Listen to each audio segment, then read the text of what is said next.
listeners. Welcome to another episode of Romance Unraveled. This is one of your co hosts, Jacob Bozen. And for this month of October, we've got a new co host with us. It's a returning co host and a returning guest, best friend, Abigail Collings. So I'm sure you're all really excited about that. If you don't know who she was our guest on the second episode about having a giantess story written about her. It still remains our most popular story. It still climbs in the ranks. But yeah, I'll have her introduce herself. Hi, listeners. I'm so excited to be back, and thank you for making my nightmare your favorite story on the podcast. I'm so excited to be joining Jacob again this month to hear all about your crazy unraveled romance and how this intersects with Mormonism this month. Yeah, so for this month, our theme, Abby and I thought, well, we might as well do it just because it's, the month of Halloween and dating Mormons is really scary. It can be a little spooky for sure. And as both of us are ex-Mormons, of course, so it's like we run into this world where like it intersects with us from our past and it's not good. So the theme for the month will be Mormon stories, I guess you can say. And then Abby has a story for us today on that very subject. Yes, okay. I'm so excited to get into it and tell you guys about this. This is a story from the archives. This is back in my high school days. So, also when I was very active and very religious. So, back when I was, let's see, a sophomore in high school, I started dating this boy whose mom really did not approve of me or of us dating, and she was not shy about showing it and letting me know and letting him know. And so I want to walk you guys through some of the funny experiences that I had with that and with her. So Um, let's paint a picture of this boy. I mean, I know exactly who it is. We don't have to say the name if you don't want to, but we should make up a name and we should really paint a picture about how he looks because if you don't, I'm most certainly going to, because you know my opinion. well, I we can make up a name for him. I'm not sure I know exactly what you mean about painting a picture, but what should we call him? Let's call him Baby Chow. No. That was his This nickname that I this gave is a him. joke because yeah, Jacob knows this person. We were all together and friends for many years, and that was a nickname of his. We can just go with a generic name, really. Okay, let's call him, I don't know, you choose. John. That's the most generic thing I can think of. Sure, okay. So what do the listeners need to know about John, do you think? Well, I don't think I would be very nice. I think that you should tell the listeners what you Well, listeners, here's the thing. We're talking about the high school days. So there was a lot of drama and a lot of not so great things that came later on down the years because I ended up marrying this person and we're in a relationship with them for a long time. But that's maybe a story for another day if you're lucky. right. So for today, we'll stick to our more naive and childish days, but yeah, so let me tell you a little bit about the beginnings of my relationship with John. One of the first, well, actually, the first time that we wanted to spend time together, like one on one, we were walking home from the church together to his house. We had both been at our respective young men, young women activities on Wednesday night.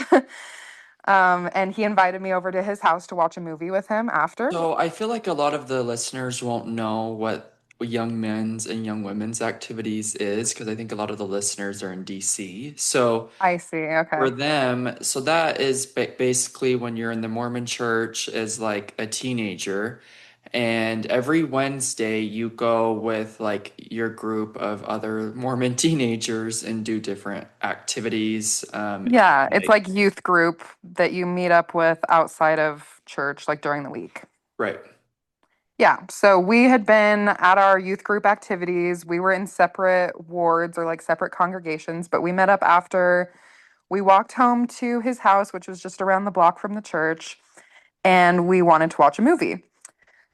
So this was so funny because as we tried to walk downstairs to where his couch and TV were to watch a movie, we were immediately redirected to the kitchen counter where we had to sit up to the table or to the counter and watch the movie on an iPad because otherwise it would have been too risque, too romantic, or whatever you want to say, to have a young boy and young girl alone watching a movie together.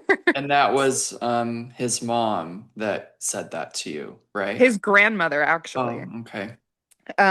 She was there. But yeah, so that was like day one of us kind of beginning to date, and as something we joked about a lot after. Not long after this, when we'd been, going out more and talking a lot more, John invited me to join his family on a ward temple trip in the morning. So their like church congregation was going to be going to the temple to do ordinances, do baptisms for the dead, and he invited me to come with them. And so for the so we gotta kind of explain this too. So for our listeners that don't know what that means, so Mormons will baptize dead people by proxy. So I used to do it when I was a Mormon. Abby's done it a lot more than I have. Um, but so basically you go and get baptized for people who have died. So you take upon their name, and this Mhm. allows them to, I guess, accept the Mormon gospel in the afterlife, is a simple explanation for it. Right, yes. Um, so yeah, that was something he invited me to go do with them.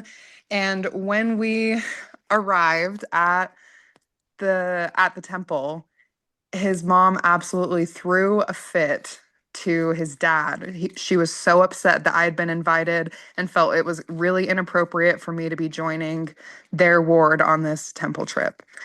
Um, Which is so funny to me because as we get further into the story, it seemed like she wanted to like you to be like this righteous, holy little girl for John. And from my perspective, she should have been jumping up and down that you were going to go do something really Mormon and religious with them that day. Right. So maybe this will make sense as the story goes on, because that is an interesting layer of it. But at this point, one of the main reasons she's super against us dating is because she wants John to serve a mission. And she's worried that him having a girlfriend is going to lead to some sort of temptation and sexual sin that will then prevent him from going on a mission. Yeah. So I just represent temptation to her at this point, regardless of how spiritual or religious I am. Um, this was also super uncomfortable because she was flipping out to John's dad in a different language. So their family speaks another language. And so she's like really upset, but I can't actually understand anything that she's saying. And so I'm just kind of standing there like, what's going on? And eventually, John came to me and explained that she was unhappy and why. And she actually ended up insisting that I get a ride home with strangers rather than stay there at the temple with them. What? Oh my God, I did not even know this. Okay. Like, that is batshit to me. So some other ward members that had come offered to take me home, people I'd never known or met before, drove me home while they stayed at the temple. What So was that's going through your mind? Were you like, this lady is a bitch? Like, yeah, I definitely had a hard time with her during this stage of our relationship. I used to refer to her as the dragon woman because she was so feisty and fiery with me and just did not like me. Yeah, okay. So I'm trying to think, where did it go from here? So we went to the temple, or tried to go to the temple.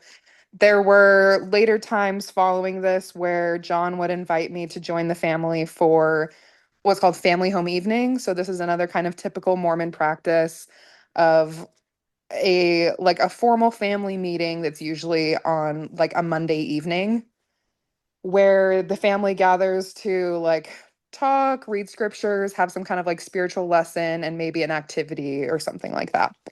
Not everyone practices this and everyone kind of does it differently, but John's family did this on Sunday nights. Every single week. It was very important to them. And he invited me to start coming over to join them with this. After I started joining their family home evening meetings, John's mom came to him with more questions and doubts about me and if I was the kind of girl that he should be spending time with. Because during family home evening, we would read scriptures aloud with each other. And for anyone who's read the scriptures, there's some weird names in there that aren't very easy to pronounce. And so as we would read these, I would kind of stumble through some of these names. And to her, this signaled that I am not spiritual enough. I'm not well versed enough in the scriptures. And actually, she ended up kind of calling into question the sort of family that I come from because my family growing up was a split faith household. My mom was actively LDS and I would attend with her, but my dad was not. And when we say LDS, for the listeners that don't know, we mean Mormon. Yes, yes, thank you. Um, so yeah, she knew the kind of family dynamic that I was raised in and like where I was coming from. And she did not approve of that for her son and thought that I was not spiritual enough, not um, engaged enough in the religion for him. So, from my perspective, listening to this, it is so baffling to me because I remember being in high school with you, and Mhm. I was, how I left it when I was 18, like Mhm. senior, freshman in college. And I always viewed you as like a spirit, well, I wouldn't say spiritual because it's not. I would say a religious powerhouse, Sure, yeah. like in the Mormon church. And so for her to like say these things and have this perspective, it's really weird to me to hear. Yeah, it is really interesting because I was a very religious person as a teenager. I was very devoted and very committed, and I was a total goody two shoes. Like I was keeping all the rules and um again, I think kind of the family that I came from and like what that looked like to other people on the outside kind of cast a shadow on that. And there's maybe parts of that, like our friends would joke around about my language because I would swear a lot still as a teenager, and that's Because of really me. We maybe got that because of Jacob. we got that started in middle school. It was like a thing that we had to do some like hazing to her essentially to get her to be on our swearing. To loosen up a little bit. Yeah. So that's something that's generally pretty frowned upon by the Mormon community. And so there's like little elements like that that I could see people viewing me as like not the most spiritual or religious. But by any typical standard, I was a very, very Mormon girl. Yes. So it was kind of crazy to be judged so harshly in this way. Um, yeah, and unfortunately, it only escalated. So here's kind of where all of this reached a head. Um, so John was a senior in high school when we were dating, and so eventually, the end of the year came around and he was graduating, and he invited my mom and I to join him and his family at his graduation ceremony. So my mom and I went, and like we sat together through the graduation. But John had invited me to come to his house for like a luncheon celebration thing afterward. And so he had said, your mom can drive home. You can ride back with me and my family to go to the luncheon. Um, so as we were walking out of the event center from graduation back to the car, John and I are holding hands, and he leaned over and gave me a kiss, like a quick little peck sort of a kiss. But his parents were walking behind us, and when his mom saw this, she once again just completely lost it. She was so upset. Again, started kind of angrily raising her voice in a different language to John's dad and to John. She like physically separated us, like pulled him away from me and was talking to them in a different language. And What was the dad doing at this time? well, he's kind of talking back to her. Again, I still can't understand what they're saying. But he kind of represented more of this like voice of reason in the relationship. He was more supportive of John and I dating. And so he would try to calm her down or like rationalize with her, and it was not happening. So she like pulled us apart. She sent John to go get in the car, and then she had me get in a separate vehicle with John's grandparents, who I'd never met. and they drove me home to the luncheon. Oh my So, God. same kind of thing that I'd already experienced with the temple. And I'm like, oh my gosh, how are we still in the same position? Because we've been dating for months at this point. Um, like well over 6 months, probably 7 or 8. So Um, at when you were leaving, where was it on church grounds? Was it a seminary graduation or just regular graduation for high no school? regular graduation. So Okay. it was held at Weber State University. And so we were leaving Weber, just walking through the parking lot when that happened. Okay. So it was a tense car ride home. I'm like trying to make small talk with his grandparents who I'm meeting for the first time. I'm feeling really self-conscious that this is their first impression of me. So when we get back to the house, I'm very on edge and I want to be as helpful as possible and as accommodating as possible. So I'm trying to help his mom prepare any of the food for the lunch, get everything set up, washing dishes, like just trying to do anything that I can, really. Um, I am in a dress from the graduation, and John suggests that he drive me home to change into some more casual clothes. And I didn't live too far away from him at this point. When his mom heard him make this suggestion, she was so shocked and confused and was like, "You would drive her alone in your car? Like, that's so inappropriate." And she like pulled John out onto the porch and talked to him while I was just inside with his dad. And so again, his dad was kind of talking to me and being like, "Hey, I'm sorry. Like, I know that you guys are good together. She's overreacting. It's fine." And he would like try to reassure me. Um, but then John and his mom step back inside, and I look over, and she just like waves her finger at me to follow her downstairs. And so I follow her down the stairs, and we walk into her office where she closes the door, locks it, and then there's a How kind of like, dramatic. I know. And the house had a sort of like intercom system in it. And so there was a speaker in the room, and she turned that off and she asked me to sit down. And she sits down in front of me and pulls out a For Strength of Youth packet. Okay. Okay, so tell the listeners what this is. Oh, the For Strength of Youth, I wish I feel like I'm maybe speaking from a outdated place at this point. I don't even know if this is completely accurate, but from what I understand and what I remember, this was something that was distributed by the church from the prophet that kind of outlines standards for youth to follow. So this is kind of like rules within the church that aren't explicitly stated in something like the Ten Commandments. So this involved things like you shouldn't date until you're 16. When you do date, it should only be in groups and double dating. You shouldn't date exclusively. For Strength of Youth involved topics like What modesty. you should wear. You can't have Yeah, shorts that are above your knees, the whole thing. right. So it outlined some more specific standards for how youth should act, dress, behave. So this included things like what kind of music should you listen to, stuff that's not explicit, doesn't have crude language, don't watch rated R movies, like all of those sort of rules within Mormonism, I guess. So she focuses on the dating portion of the For Strength of Youth. She reads through it aloud to me and reiterates that it's not okay for John and I to be dating exclusively. And she's asking me like, don't you realize he is going to go on a mission? And I'm like, of course, yes, I totally support that. That's what I want for him. um and maybe maybe a funny detail to include here is, really more than anything, I was encouraging John to serve a mission and to remain worthy because he was getting into his own things that maybe could have prevented him from being worthy to serve a mission, like vaping, for example.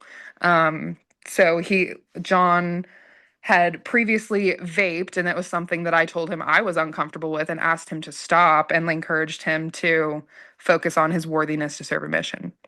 Right. But in her eyes, like I said, I'm a temptress. So I was probably the thing that would keep him from going on a mission. So she's like, this is what he needs to focus on. This is his goal. It's not appropriate for you to date exclusively. And so you need to break up with my son. And I'm like, what? I'm just sitting there like a deer in headlights looking at her like, oh my gosh, like what am I supposed to say? What am I supposed to do? Um, and maybe luckily for me, she didn't really give me an opportunity to respond or say anything else. She got up, unlocked the door, and walked back upstairs, and I just followed behind her.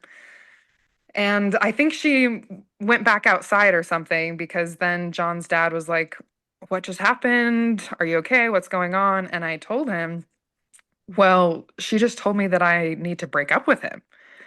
And he's like, that's ridiculous. Don't worry about that. You don't need to do that. And I didn't. I didn't end up breaking up with him. But I just remember feeling so Maybe you wish you um did. no, I don't wish that I did. I just remember feeling so judged, like even like I said, even though I was the one that was really trying to motivate and encourage John to remain active in the church and like strengthen his own testimony, if you will. I was always seen as someone that was not spiritual enough, not religious enough. I was going to be the one to make him stray from the path. So it was tough, but our relationship came a long way. Like I said, maybe these are stories for another day, another episode here, but John and I had a long relationship, and so eventually I was able to develop a really good relationship with his mom too. Honestly, as soon as he left on his mission, we were immediately better friends because I was no longer a threat in that way. Yeah, yeah, that Um, makes sense. so The we got a lot closer after that point. And I still have a relationship with her now. I love her very dearly, and I've talked to her about these kind of beginning days of our relationship, and she's expressed a lot of embarrassment, and she's apologized for these things because she's come a long way and kind of learning and growing too. But Yeah, yeah, yeah. those are I've met her as well. I mean, I like her. I mean, she does make a really good kimchi. At the time certainly. though, I was like, who is this lady? Like, Yes, exactly. And that's why I called her the Dragon Woman. yeah. So let's talk about this. So the funny thing about this whole thing to me is, and I'm really not going to hold back on this one. Okay. So the Mormons, or in this perspective, from her perspective, she's like, no, you can't date him because he's got to go on a mission. He's got to be worthy. At the same time, he's vaping and doing other things that would, essentially prevent him from going on a mission. But the Mormon church holds sexual sins as the highest, like, Yes. the highest offense other than murder, essentially. Yeah, that's how So, it's talked about a lot is compared to murder. yeah, so she's trying to prevent you from like even like being in the same car or watching a movie together like that's not at the kitchen counter. But here's where it changes. So he goes on his Mormon mission, okay? Hmm. What is the expectation for Mormons within 6 months after they come home from their mission? What is the expectation, Abby? Explain it. I would love the listeners to hear it. Well, I want to be as clear as possible, and maybe Jacob won't appreciate this as much because this is definitely a cultural thing. This isn't like a specifically outlined, encouraged practice per se, but it is extremely common and like a cultural phenomenon, maybe, of Mormons, especially in Utah, is that as soon as you're home from a mission, your next duty, your next stage of life is to find a wife, to find a partner. And usually these happen, like I have seen them happen sometimes within a month. Yeah. Like people are engaged like in a month after they come home from their mission. Oh, yeah. And It's some of wild. them are married like within 6 months. Some of them are married within a year. Some it takes longer than that. But like there's this immense pressure. Like Abby said, culturally, it's not like the church is like demanding that people get married immediately, but like there's this huge pressure to get married. And so it's really interesting to me to be like, that's so frowned upon before you go on a mission. And then the moment you get home from your mission, it's like, well, let's get you sleeping together as soon as possible. And like after you're married, of course. Right. Well, I was just gonna say that's really a key point of all of this is maybe the urgency to get married is once again to prevent some sort of sexual sin. Um, so if you do find someone and you start dating and things are progressing, it's like, well, then we better get married because we don't want to push the limits. Like we don't want to be tempted. If we're getting too handsy one night, then it's like, oh no, we got to like speed this up. We got to get married so that it's okay for us to do this. Does that make sense? Oh, yeah, that's 100% what it is. And if I am understanding correctly, doesn't it Utah have like a really high divorce rate? I wonder I mean, why. I have to look at the statistics, but I'm sure it doesn't deviate too much from national averages of over 50%, you know. It's pretty Yeah, wild. yeah. And that's like I kind of fall into this stereotypical pipeline in a lot of ways. Like John and I were high school sweethearts. He left and served a mission. We stayed in contact during his whole mission. We wrote letters to each other and emails. And once he came home, it was, let's see, less than 5 months before we were engaged after he came home from his mission. And then when we were engaged for about 6 months. So Like a about year. a year, yeah, since he Yeah, came home from his mission and we were married. right. It's so crazy. So like the majority of the listeners, I would say it's about half and half here and maybe half in DC and other parts of the country. They are going to be like, what the hell?